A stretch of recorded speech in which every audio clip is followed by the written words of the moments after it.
In today's video, I'm going to teach you how to adjust kerning between letters. Kerning is the process of fine-tuning the space between individual characters to make your text look balanced and professional. It's especially useful for headlines, logos, or any word where a pair of letters feels a little too tight or too loose. Start by selecting your text with the Type tool. You can quickly access it by pressing T on your keyboard.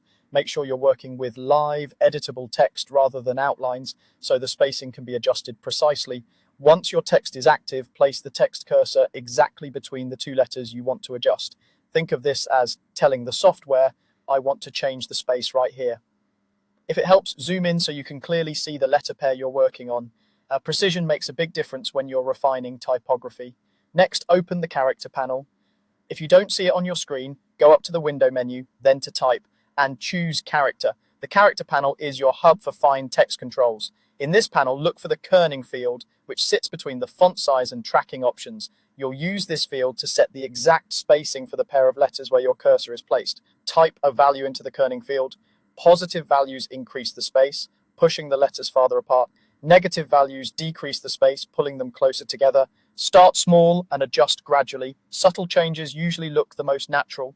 For instance, a slight negative value can tighten pairs like A and V, while a small positive value can help letters that look cramped breathe a bit. Keep in mind that this adjustment affects only the two characters surrounding your cursor, not the entire word or paragraph. As you make changes, keep an eye on the overall rhythm of the word, not just the single pair. Good kerning should feel invisible. The goal is to create even visual spacing so nothing stands out awkwardly. View your text at the size it will be used, because spacing that looks perfect when zoomed in might feel too tight or too loose at normal reading size.